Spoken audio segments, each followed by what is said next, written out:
it's 4:00 in London now, and after this, my answers here, unless there's anything really pressing, I would like to go and rest. But let me deal with a couple of points that came up.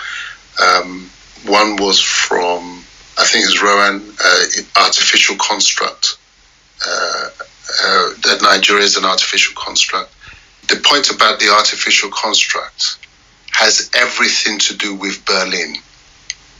You don't have the equivalent of people sitting around a table, drawing lines in the shaping of countries in a way that deliberately disregards what they know to be lines of affinity, such that a line is drawn between the Yorubas of the Republic of Benin and the Yorubas in what is now Nigeria.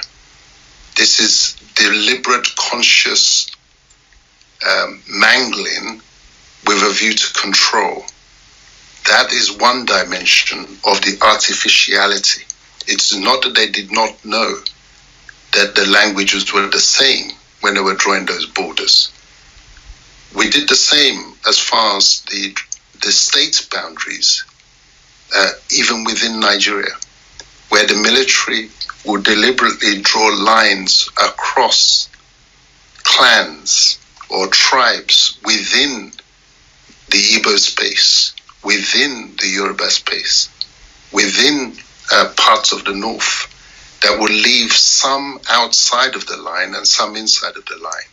That is the artificial construct, where you're sitting around a table in the cold light of day, not in the heat of war. In the cold light of day, you're drawing up your pen and you're pulling out your lines and say, we'll draw the boundary here.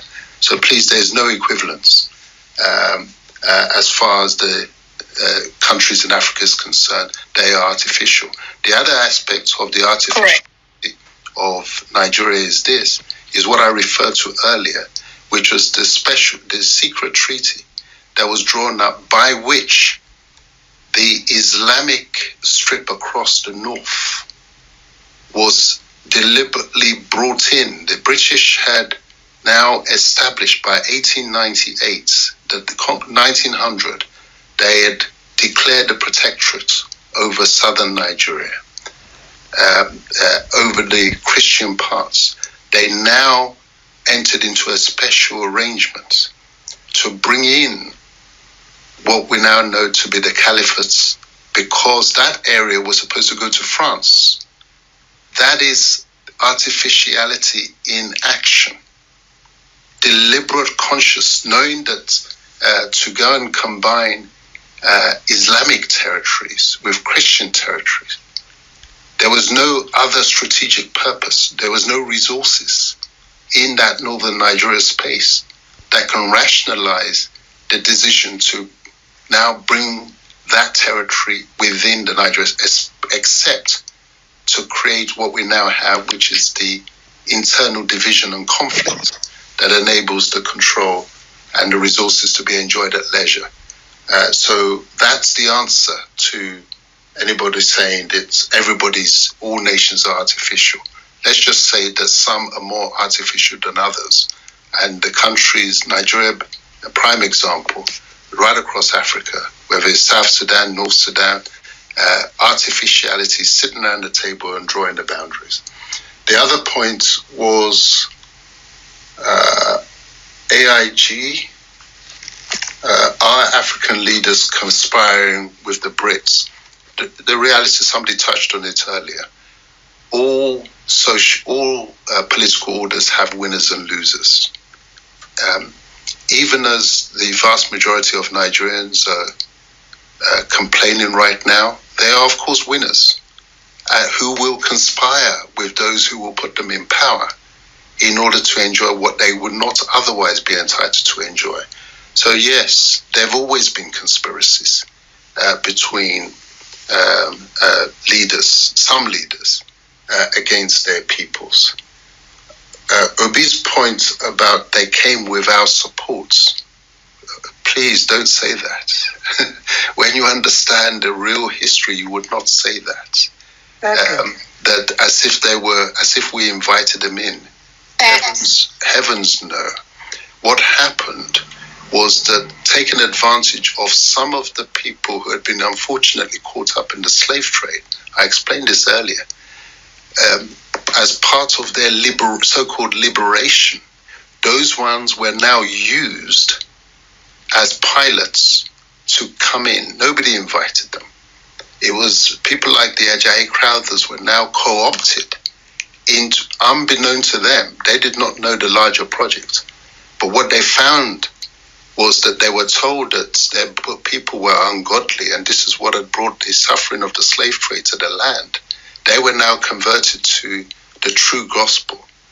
And now, with genuine interest or genuine commitment, seeking to convert their people to what they thought was a pure faith, not knowing that faith was being used for political purposes to facilitate colonization. This is what comes out in the new book, A Slave Ship Called Jesus, how genuine believers were manipulated for ulterior purposes. But it's nonsense to suggest that we Africans, put up an advertising board and said, please come along, we need you over here. That was not the case. It was their agenda they were pursuing, and they pursued it by looking for the weak spots within the country, looking particularly amongst those that they had first captured or enslaved, and then so-called liberated them, who were now beholden to them, and were now made empowered in the course of the colonial project. Nobody invited them. I don't want to interrupt you actually, but what I'm saying is not my opinion. It's exactly what happened.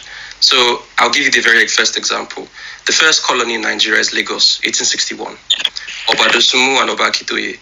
Oba Akintoye actually invites the British so he can usurp his uncle and enter the crown. Of course, he had no idea of the larger British project, but the British also had the idea of coming to come and remove slavery and abolish slavery.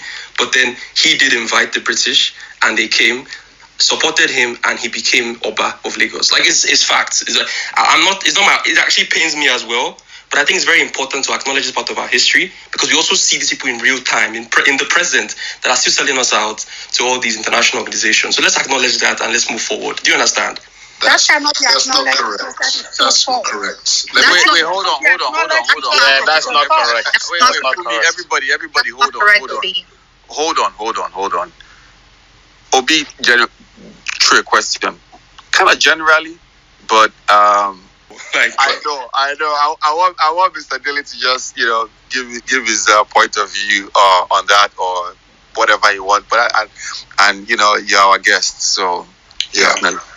Well, once you put a contrary point out there, you are arguing, even if you deny that you're arguing. It is an argument, and arguments have to be dealt with facts. The British did not sail from England to come and help Akintoye, or Akintoye sent a request for them to come, sent a request to England for them to come and help him. They were in Abeokuta. That's where their presence began. That was their first base. That is the reason why the elites of Yoruba land, the ones who've actually made it to the presidency, are all Egba people, because that was the weak point. Correct. Of entry. And using Abeokuta as a base, the British strategy was always to take offshore islands. Hong Kong, Cape Town, Lagos, because it gives them a physical base. They're not going to work off, there were no sort of aircraft carriers in those days, etc., that you could just station offshore. You needed a base, and the offshore islands were the most secure. So as part of their strategic agenda was always to take that island. You then have to manufacture the excuse, and often the conflicts were manufactured. You then come in and exploit that and side with one, change the balance of power. And of course it will be dressed up that, he invited us in. So please, let's... I'm sorry, Mr. Dele. I don't want to interrupt you, but it's actually, he sent a letter to the British in 1850. I can read that letter that Oba Akintoye sent to the British in 1850. So in 1850, he failed. He tried to retake Lagos through Badagry. He failed. He specifically reached out to the governor of Cape Coast and sent a letter in December 1850 requesting for British aid. The then foreign minister actually now with Queen Victoria, asked Samuel Ajayi Crowther, what do you think about this? And he says, go in, because if you can do that, you can Christianize that entire area. The letter goes like this. My humble prayer, this is Oba Akintoye, writing to the British in December 1850. This is, again, check any archives there. My humble prayer is that you would take Lagos under your protection, that you would plant the English flag there, and that you would re-establish me on my rightful throne at Lagos and protect me under my flag. And with your help, I promise to enter into a treaty to abolish the slave trade and to establish and carry on lawful trade, especially with English merchants. I'm not speaking on an opinion here. Do you understand what I mean? This is kind of what I do for fun. I think you already talked about that, though. Can I deal with that? Yeah. You do like to jump in. I always like to listen to people without jumping in, but you jumped in. I'm sorry about that, actually, but okay. I just wanted to... You just got to allow for the fact that people may know what you're already talking about and have taken that into account in what they say. At page 68 of Fatherless, that very letter, the full version, is quoted. And the preamble, let me give you the context. It reads, when Kosoko seized the crown of Lagos from King Akintoye in 1845, Abeokuta was where the former king took refuge. From here, Townsend, who never shied away from political entanglement, was able to enlist the support of the British government for Akintoye's reinstatement, leading Beecroft to report again in 1851. I've been informed by a person who was at Lagos that the massacre in 1845 was awful. He exterminated the whole of his uncle's family, about 2,000, and the lagoon was a pest house for weeks, owing to the dead carcasses in it. I then go on to say, such deeply felt grievances were always useful recruiting aids in the quest to extend British influence. With some encouragement, and hear this very carefully, and more than a little letter writing support from Beecroft, the deposed King Akintoye is reported to have made a formal appeal for help from the British to regain his throne in Lagos. I, King Akintoye of Lagos, salute you and your great queen and government, and I wish you all happiness, peace and prosperity. May God bless your great queen and grant her a long and happy reign. I rejoice very much to see the day which has brought you, the representative of England, to this town, particularly at this time when I am surrounded by dangers. Indeed, I very much need your assistance, and I'm reduced to the necessity of begging your aid against an enemy who has seized my throne and kingdom. My humble prayer to you, sir, the representative of the English government, which is well known is ever ready and desirous to protect the defenseless, to obtain redress for the grievance of their injured, and to check the triumphs of wickedness, is that you would take Lagos under your protection, that you would plant the English flag there, and that you would re-establish me on my rightful throne at Lagos and protect me under my flag. And with your help, I promise to enter into a treaty with England to abolish the slave trade at Lagos and to establish and carry on lawful trade, especially with English merchants. Please, when we read these things, let's make allowance for what's really going on behind the scenes. Don't look at the surface narrative, because Akintoye was not versed in the English language to be writing that kind of thing. He was assisted by Beecroft, and they had their agenda. So let's look a bit deeper. So whoever is that, let's Mr. Dele, sorry, Mr. Dele, continue. Yes, I was just making the point. It's very important. Things are not always as they appear. We should know that, even from what goes on today. Look at the Iraq War, weapons of mass destruction.